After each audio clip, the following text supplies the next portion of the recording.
Demos furniture, the ultimate Onam fest. ആഘോഷിക്കാം ഈ ഓണക്കാലം ഡിമോസിനൊപ്പം. കരാറിൽ നിന്ന് പിന്മാറുമെന്ന മനസ്സ് പറയുന്നുവെന്ന് പാണക്കാട് സാദിഖ് അലി ശിഹാബ് തങ്ങൾ പറഞ്ഞിരുന്നു. വി എസ് രഞ്ജിത്തും ടി വി പ്രസാദും ആർ റോഷിപാലും വിവരങ്ങളുമായി ചേരുകയാണ്. ആദ്യം വി എസ് രഞ്ജിത്തിലേക്കാണ്. വി എസ് രഞ്ജിത്ത്, സർക്കാർ പിന്മാറുമോ?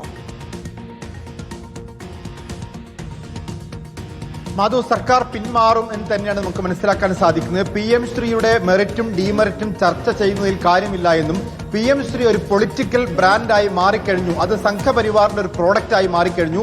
സംഘപരിവാറിന്റെ ഒരു പ്രോഡക്റ്റായി മാറിക്കഴിഞ്ഞ ഒരു പദ്ധതിയെ അത് UDF ഏറ്റെടുക്കുകയാണെങ്കിൽ UDF ആ പദ്ധതി നടപ്പാക്കിയതിന്റെ ചീത്തപ്പേര് അത് എല്ലാ കാലത്തും പേറേണ്ടി വരും. 1000 കോടിക്കോ അല്ലെങ്കിൽ ഒരു പദ്ധതിയുടെ വിഹിതത്തിനോ വേണ്ടി അത്തരത്തിലൊരു പദ്ധതി നടപ്പാക്കിയാൽ രാഷ്ട്രീയമായി തിരിച്ചടി ഉണ്ടാവാൻ പോകുന്നത് കാലാകാലത്തേക്കുമായിരിക്കും. അങ്ങനെ ഒരു പദ്ധതി നടപ്പാക്കിയതിന്റെ ചീത്തപ്പേര് ലീഗ് മന്ത്രിക്ക് ഉണ്ടാകരുത് എന്നുള്ളതാണ് ലീഗിന്റെ നിലപാട്. ഇക്കാര്യത്തിൽ ഉപസമിതിയിൽ തന്നെ ശംസുദ്ദീൻ തന്നെ നിലപാട് വ്യക്തമാക്കി എന്നാണ് നമുക്ക് മനസ്സിലാക്കാൻ സാധിക്കുന്നത്. സ്വാഭാവികമായിട്ടും ലീഗിന്റെ സംസ്ഥാന അധ്യക്ഷൻ ഉൾപ്പെടെയുള്ള മുതിർന്ന നേതാക്കന്മാരുടെ അഭിപ്രായം അത് തന്നെയാണ്. പാണക്കാട് സാദിഖ് അലി ശിഹാബ് തങ്ങൾ ഇതുമായി ബന്ധപ്പെട്ട് തന്റെ അഭിപ്രായം നേതാക്കന്മാരെ അറിയിച്ചിട്ടുണ്ട്. കഴിഞ്ഞ ദിവസം അദ്ദേഹം ഒരു മാധ്യമങ്ങളോട് സംസാരിക്കുന്നതിനിടയിൽ പറഞ്ഞു, PM ശ്രീയിൽ നിന്ന് പിന്മാറുമെന്ന് തന്നെയാണ് എന്റെ മനസ്സ് പറയുന്നത് എന്ന് പറഞ്ഞാൽ പാണക്കാട് സാദിഖ് അലി ശിഹാബ് തങ്ങളുടെ മനസ്സ് PM ശ്രീയിൽ നിന്ന് പിന്മാറണം എന്ന് ഉറപ്പിച്ചു കഴിഞ്ഞു. ആ മനസ്സിനൊപ്പമല്ല UDF എന്ന് പറയാൻ സാധിക്കില്ല, ആ മനസ്സിനൊപ്പം നിൽക്കേണ്ടി വരും UDF എന്ന് തന്നെയാണ് നമുക്ക് മനസ്സിലാക്കാൻ സാധിക്കുന്നത്.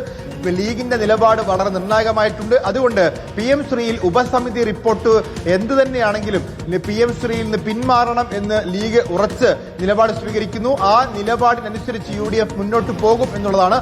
അല്ലെങ്കിൽ ദൂരവ്യാപകമായ പ്രത്യാഘാതം ഉണ്ടാകുമെന്നൊരു മുന്നറിയിപ്പും ലീഗിന്റെ ഭാഗത്തുനിന്ന് കൊടുത്തു കഴിഞ്ഞു. അതുകൊണ്ട് PM ശ്രീ പദ്ധതിയിൽ നിന്നൊരു U-ടേൺ സർക്കാർ എടുക്കുന്നു എന്നാണ് നമുക്ക് ഈ ഘട്ടത്തിൽ പറയാൻ സാധിക്കുക. PM ശ്രീ പദ്ധതിയിൽ നിന്ന് സർക്കാർ പിന്നോട്ട് എന്നുള്ള വിവരങ്ങളാണ് ഏറ്റവും പുതുതായി പുറത്തേക്ക് വരുന്നത്. ടി എ പ്രസാദ് വിവരങ്ങളുമായി ചേരുകയാണ്. ടി എ പ്രസാദ്, വലിയ തോതിലുള്ള രാഷ്ട്രീയ സമ്മർദ്ദം ഉണ്ട്, അത് UDF-നുള്ളിൽ തന്നെയുണ്ട്.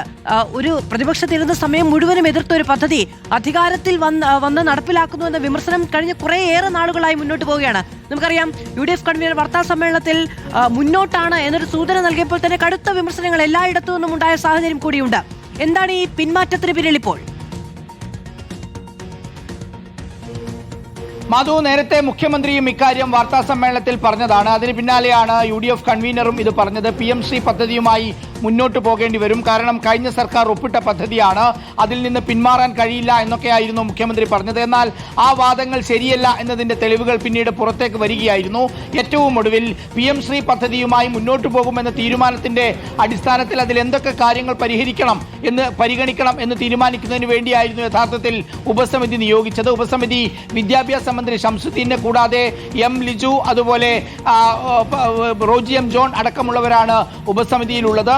അതുകൊണ്ട് തന്നെ ആ ഉപസമിതി തുടർച്ചയായി യോഗം ചേർന്നു, അവസാന യോഗവും ചേർന്നു. അതിന് പിന്നാലെ ആ പദ്ധതിയുമായി മുന്നോട്ട് പോകണോ വേണ്ടയോ എന്നത് സംബന്ധിച്ചുള്ള ആശയക്കുഴപ്പം നിലനിൽക്കുകയായിരുന്നു. ഏറ്റവും അവസാനമാണ് ഇപ്പോൾ ലീഗ് നിലപാടെടുക്കുന്നത്. കാരണം നേരത്തെ സൂചിപ്പിച്ചതുപോലെ തന്നെ ഇതൊരു രാഷ്ട്രീയ പ്രശ്നമായി വളരാനുള്ള വലിയ സാധ്യതയുണ്ട്. കാരണം ഈ പദ്ധതിയുമായി മുന്നോട്ട് പോയാൽ അതിലേറ്റവും കൂടുതൽ തിരിച്ചടിയേണ്ടി ഉണ്ടാവുക, അതിലേറ്റവും കൂടുതൽ മറുപടി പറയേണ്ടി വരിക മുസ്ലിം ലീഗാണ് എന്നുള്ളതാണ്. കാരണം വിദ്യാഭ്യാസ രംഗത്തെ കാവ്യവൽക്കരണത്തെ ഏറ്റവും കൂടുതൽ പ്രതിരോധിക്കുന്നത് മുസ്ലിം ലീഗാണ്. RSSന്റെ വിദ്യാഭ്യാസ നയങ്ങളെ എതിർക്കുന്നത് മുസ്ലിം ലീഗാണ്. അങ്ങനെ മുസ്ലിം ലീഗ് ഉൾപ്പെടെ പദ്ധതിയിൽ നിന്ന് സർക്കാർ പിന്നോട്ട് എന്നുള്ള സൂചനകൾ തന്നെയാണ് നൽകുന്നത്. ഉപസമിതി റിപ്പോർട്ട് മറിച്ചാകരുത് എന്ന നിർദ്ദേശം ലീഗിന്റെ ഭാഗത്ത് നടക്കുമുണ്ടായി എന്നതും പുതിയ വിവരങ്ങൾ.